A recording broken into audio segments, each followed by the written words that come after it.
Change the game for yeah satellite లో తర్వాత అసలు వేస్తూనే ఉంటారు. అంటే ఒకటి మీరు అనుకున్న భావాల్లోని డెప్త్ ని అర్థం చేసుకోవడానికి మేబీ మాకు అంత టైం పట్టిందేమో. అంటే ఆ టైంలో మరి అది గుడ్ మరి బ్యాడో తెలియదు నాకు. నా మీద యూరోపియన్ ఫిలిమ్స్ ఇన్ఫ్లుయెన్స్ విపరీతంగా ఉండేది. మోర్ ఓవర్ 3 కలర్స్ అని సిరీస్ ఉంటుంది, అది రెడ్ బ్లూ వైట్. ఆ ఫిలిం ఆ సిరీస్ ఒక మ్యాడ్నెస్ నాకు అప్పుడు. అంటే ఇన్ని 100 సార్లు చూసాను నాకు తెలీదు. మేబీ ఆ హ్యాంగ్ ఓవర్లో ఆ టైంలో చేసిన సినిమా ఇది కరెక్ట్గా. నేను ఎవరు అడిగినా అదే చెప్పేవాడిని, ఆ సినిమా పేర్లే చెప్పేవాడిని. అప్పుడు మామూలుగా చూడండి అని. సో అది యా. అండ్ నాకు తెలిసి ఈ సినిమాకి సంబంధించి I can use this word, చాలా మంది are your discoveries, like Naveen Chandra garu, Rahul గారు, రతన్ గారు, cinematographer Murali garu, Ramakrishna garu, art director, almost all of them are like discoveries అని చెప్పి, including ADs. yes okay. Lyricist కూడా కొత్త కేకే కృష్ణ గారు అండ్ రాకేందు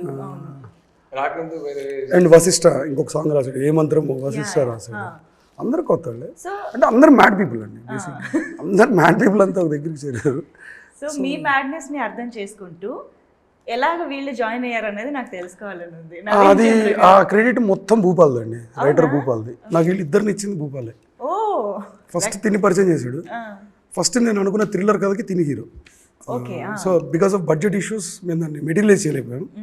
దాని తర్వాత ఈ లవ్ స్టోరీ వచ్చింది, అందాల రాక్షసి చేద్దాం అనుకున్నప్పుడు ఓకే తినే సూర్య తను రిటైన్ చేస్తాం దాంట్లో నుంచి. ఇప్పుడు గౌతమ్ కావాలి, గౌతమ్ని కూడా పరిచయం చేసింది తనే భూపాల్.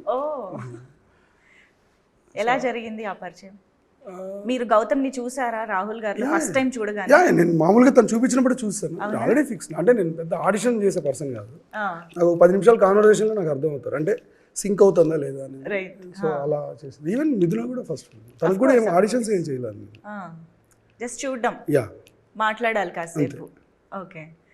రాహుల్ గారు ఫస్ట్ టైం తెలుగులో చేసిన సినిమా అందాల రాక్షసి. అసలు తెలుగులో ఏకంగా కవిత్వాలు రాశారు ఆయన డైలాగ్స్లో. అది ఆన్ స్పాట్ చెప్పడమే కాదు, ఆ డబ్బింగ్ అంత స్వచ్ఛమైన తెలుగుని అంత కన్విన్సింగ్గా మా తెలుగు అబ్బాయే అనిపించేలాగా అది ఎలా సాధ్యమైంది? అది తర్వాత తెలుసుకుంటే మాకు చాలా సర్ప్రైజింగ్ గా అనిపించింది. అనుకే క్రెడిట్ అండి మొత్తం. ఫస్ట్ అయితే మరి అంటే ఎందుకని చెప్తా, ఊరికే చెప్పట్లేదు.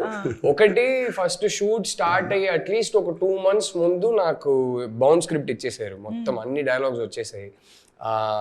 సో ఎలా ఉంటుందంటే ఇంగ్లీష్లో డైలాగు, మళ్ళీ దానికి కింద మీనింగ్ మొత్తం పంపించేశారు. సో ఐ వాజ్ లైక్, నేను కానీ నవీన్ ఆల్రెడీ తెలుగు వచ్చు, నాకు లావణ్య ఇద్దరికి తెలుగు రాదు. మేమైతే ఎగ్జామ్స్ లాగా ప్రిపేర్ అయ్యాం సెట్కి వచ్చే ముందే. That was the first thing. It became easy that they gave me the dialogue so much in advance. రెండోది, నాకు ఎలాగైనా షూటింగ్ స్టార్ట్ అవ్వగానే అరే ఎలాగైనా డబ్బింగ్ చెప్పాలని ఉంటుంది, కానీ డైరెక్టర్ ఒప్పుకుంటారో లేదో తెలియదు. నేను మాట ఎత్తలా, ఇప్పుడే ఎందుకని చెప్పి నేను అప్పుడు మాట ఎత్తలేదు. తర్వాత డబ్బింగ్ స్టార్ట్ అయ్యే ముందు నేను మెల్లగా అడిగాను, నువ్వు ఏం అనుకోకపోతే నేను ట్రై చేయొచ్చా డబ్బింగ్ అంటే, నువ్వే చెప్తున్నావు, ఎన్ని రోజులైనా పర్లేదు నువ్వే చెప్తున్నావని. అప్పుడు చాలా పేషెంట్గా ఆల్మోస్ట్ 20-21 days డబ్బింగ్ చెప్పించారు నాతో. ఆయనే కూర్చుంటారు, ప్రతి వర్డ్ ప్రతిదీ ఎంతవరకు కరెక్ట్ చేయగలిగారో మొత్తం యాక్సెంట్ అంతా కరెక్ట్ చేసి, ఆయన ఆ రోజు అంత పేషెంట్గా చేయడం వల్ల నేను నా కెరీర్ మొత్తం డబ్బింగ్ చేయగలిగాను. ఆ ఫస్ట్ సినిమాకి ఈయన వేరే వాయిస్ యూజ్ చేసి ఉంటే ఆ తర్వాత మేబీ ఒప్పుకునేవారు కాదేమో, నేను నా వాయిస్ యూజ్ చేస్తానన్నా అలౌ చేయరేమో. సో అందుకే హనుకి క్రెడిట్ అంటున్నా. అంత పేషెంట్గా ఎన్ని డైరెక్టర్స్ అలా చేస్తారో నాకు తెలియదు, కానీ 21 days ఈజీలీ, రోజుకి ఒక 3 hours నీకు చాలు. ఎందుకంటే ప్రతి డైలాగ్ మళ్ళీ చెప్పేవాడిని. సో 3 hours అలా మెల్లగా చేసుకుంటూ వెళ్ళిపోయాం. సో ఐ థింక్ ఆ ఎఫర్ట్ హను తీసుకోవడం వల్ల I could continue dubbing for my self in my career. So నేను నా వైపు నుంచి ఏంటంటే, సినిమా చేస్తున్నప్పుడు సెట్లో అందరికీ రూల్, నా దగ్గర వచ్చి మాట్లాడేటప్పుడు మీకు తమిళ్ వచ్చినా సరే, హిందీ వచ్చినా సరే, ఇంగ్లీష్ వచ్చినా సరే నాతో తెలుగులోనే మాట్లాడండి. నాకు అర్థమైనా పర్లేదు, అర్థం కాకపోయినా పర్లేదు, తెలుగులోనే మాట్లాడి ఆ షూటింగ్ అయిపోయే లోపల ఎంతవరకు నేర్చుకోవచ్చో నేర్చుకుందాం అని. సో యా, బట్ సో ఇప్పుడు మీరు చెప్తున్నారు కదా అంటే చాలా పొయిటిక్ గా ఉంటాయి డైలాగ్స్, అంత ఈజీ తెలుగు కాదు, రాస్తున్నాడు తను తెలుగులో.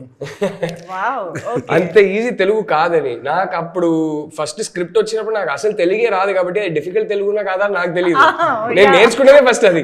Correct. So that was a good way, good initiation.